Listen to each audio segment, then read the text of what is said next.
JJ makes a bedside cabinet out of leftover 18mm plywood. Alright, we've got 4 rough cuts of 18mm plywood here, left over from a job, and they're all pretty much identical sizes. So today I'm going to show you how to make a simple bookcase bedside cabinet, or what you will, just to give you an idea of the basic skills that you need to create something like this. So we don't waste any wood. I'm going to just split one of these pieces in half, and it's 61 centimeters or 2 feet, and so I'm going to split that at the 30.5 centimeter mark. I've marked on here my just pencil marks at the 30.5 centimeter mark. I've got some pencil behind me here.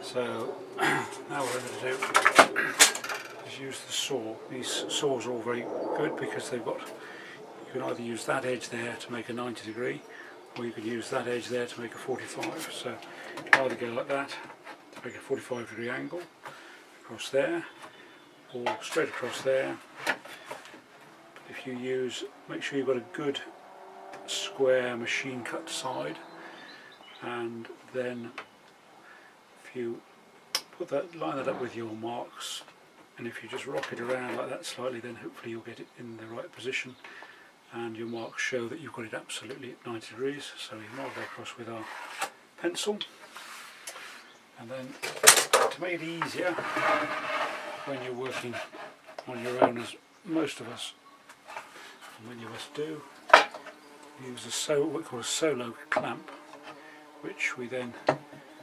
push this little metal bit down, it widens the jaws, put that to hold the wood and squeeze the trigger, and that squeeze it really tight, and that squeezes it and holds the wood nice and tightly to the bench.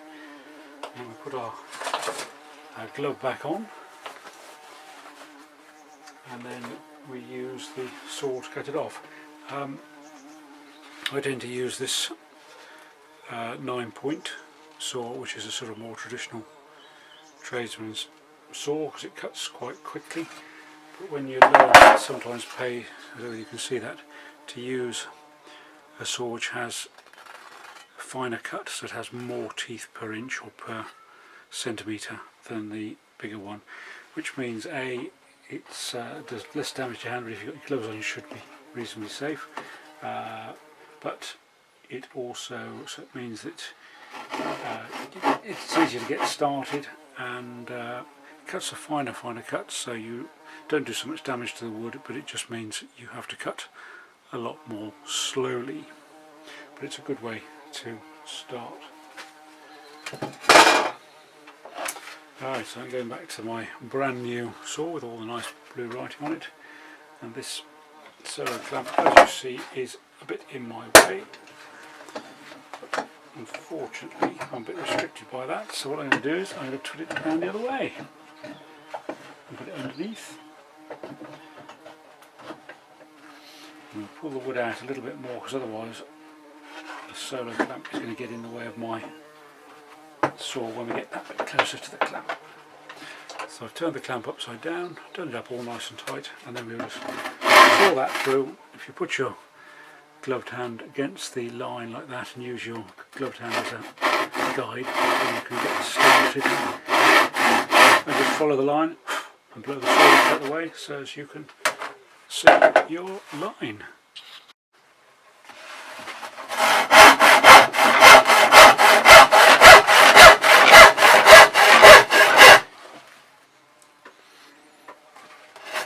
As you get nearer the end, just make sure that the clamp isn't in the way of the saw. If you can hold the two pieces together without sawing through your finger, so keep the saw down, and then it gives you a bit of space there. There, you can hold the pieces of wood together when you do the final cut through, and that will stop them dropping on the floor. come off. It's come off quite clean. So to release the clamp, you can see here, but underneath the very bottom there's a sticky out, quite a reasonably bright metal bit. If you use your finger and just pull that up, and that will release the pressure, and you can take your clamp off. Very, very good when you're working on your own. So that's now given us our two bits of wood which will form the top, sorry, the bottom and the top of our little cabinet.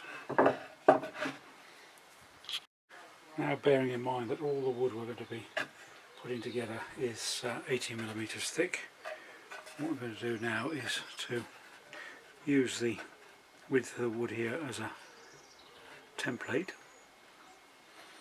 and mark. It's a very faint line there, but I just marked a line there 18mm in from the edge, and I'll do the same on this side. See that better probably.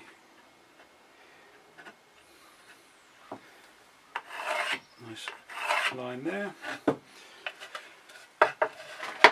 And then what we'll do is we will pre-drill in the centre of this line, this gap we've created, with our 3mm drill bit, like so, and that'll stop the wood splitting. So we're going to drill the first hole about 50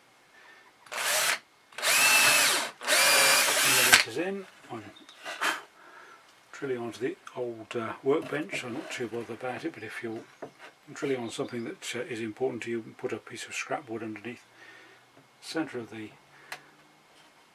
so basically about 9mm in the centre, and about 50 up, and then a third one roughly in the centre. The more accurately you measure them, the more tidy your piece of work will look. Now I've just turned the piece of wood over, and where the drill has come through, I'm just going to use this clever little thing here which is called a countersink. So it's a funny little dome shaped thing with all the little things which you've probably seen in your box of tools and wonder what it was. I'm just going to countersink a little bit into the ply. That, I don't know whether you can see it there very easily. Might be able to move it around a bit. You can just see that there's a little indent there for the screw head to disappear into. And that'll make it tidier, and then if you want to fill it then with filler, wood filler or filler, depending whether you're going to paint it or keep it as stained, then it'll make a tidier job for you.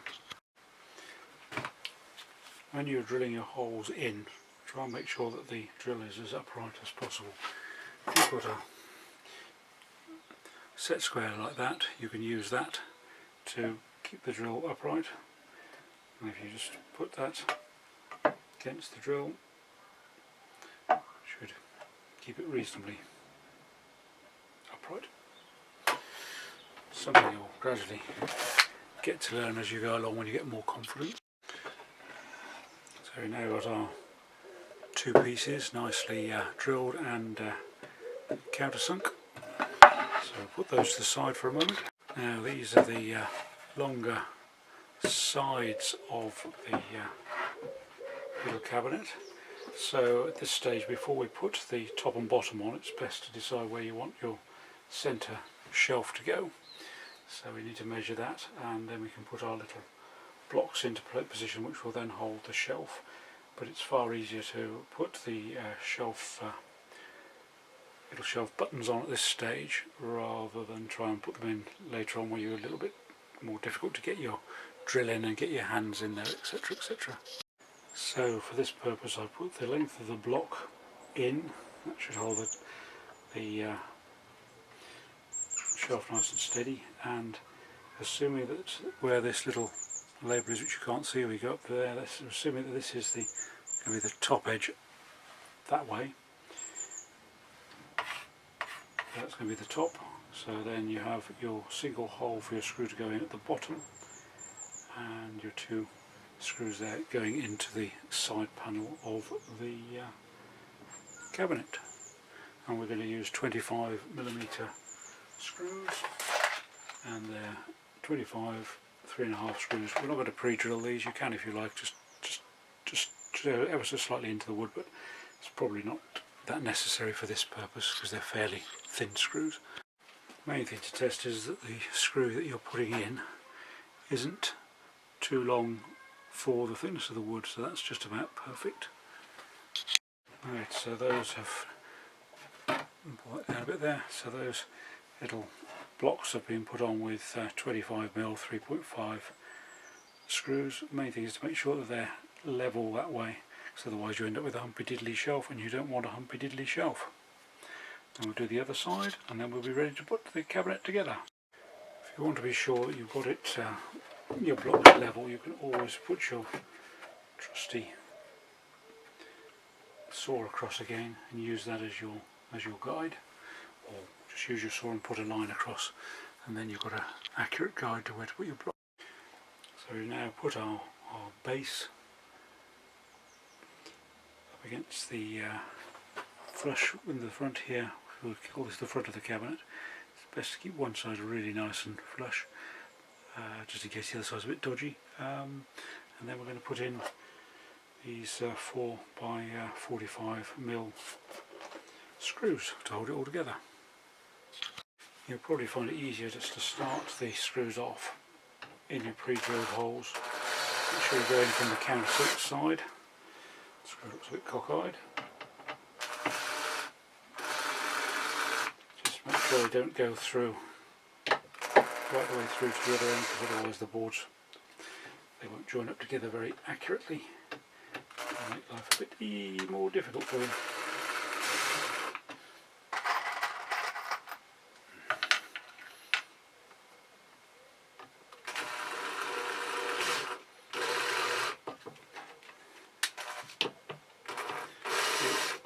If you're looking for a robust job, then use the 2-inch screws. But these, I think, should be fine for this purpose. Most of the weight will actually be down on the screw itself, so it's got nowhere really to go. So now what we're going to do is we'll make sure that the front and the side are all flush there. Push that screw in there nice and tight, and then the key to it is to get this other edge, get the two boards together nice and tight, and then screw that in, and maybe just give that another little tweak.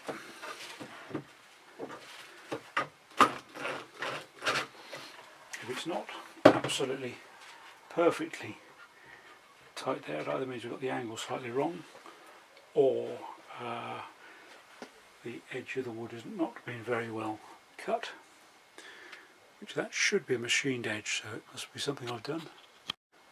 Alright, once again I've put the screws in through the countersunked bit of the hole, and they're all through into the wood, but just make sure that they're not coming out of the bottom, because then it should all go together much better. So we'll turn that over again.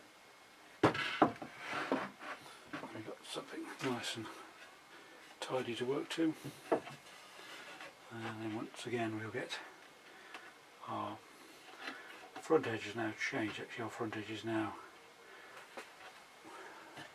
on this side over here, on the opposite side to where your camera is, so we'll get that nice and tight and square.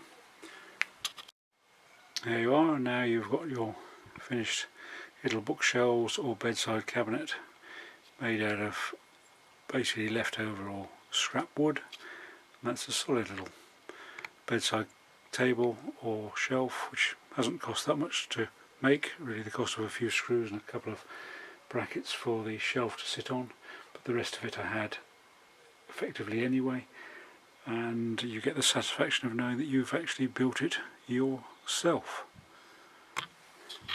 You can just see the little brackets under the shelf there, but I've also added a final 25mm screw in through the bottom into the shelf to hold that nice and tightly in position.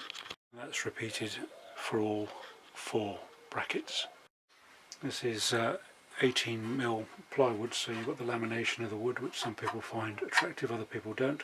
But if you don't like it and you want to cover it up, if you look at my video on beading, then it will show you how to cover that with an 18mm bead.